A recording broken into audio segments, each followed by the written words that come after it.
एक छोटे से गांव में एक गरीब किसान रहता था जिसका नाम माधव था। माधव का घर गांव के बाहर शमशान घाट के करीब था। उसकी पत्नी की मृत्यु हो चुकी थी और वह अपनी बूढ़ी माँ के साथ रहता था। एक दिन भयानक अंधेरी अमावस्या की रात थी। भयंकर बारिश हो रही थी और बिजली कड़क रही थी। माधव और उसकी माँ डर के मारे घर के अंदर दुबके हुए थे। तभी दरवाजे पर जोर से दस्तक आई। माधव ने डरते हुए दरवाजा खोला।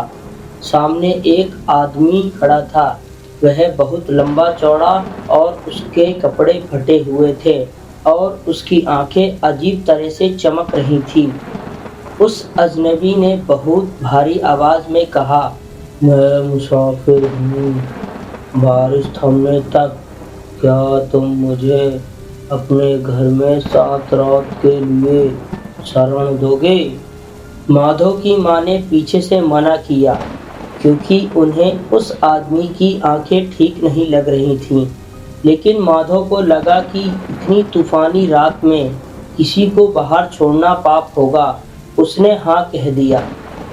अजनबी आदमी घर के एक कोने में बैठ गया और अगले 7 दिनों तक उसने एक शब्द भी नहीं किसी से कहा और न ही वह किसी से कुछ खाया पिया और न ही उसने किसी से कुछ बोला।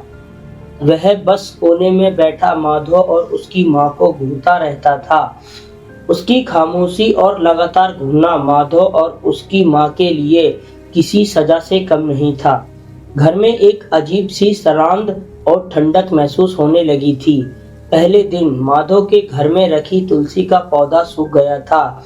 दूसरे दिन उसकी पालतू गाय मर गई थी। तीसरे दिन माधव की माँ को बुखार आया और वह पलंग से उठ ना सकी।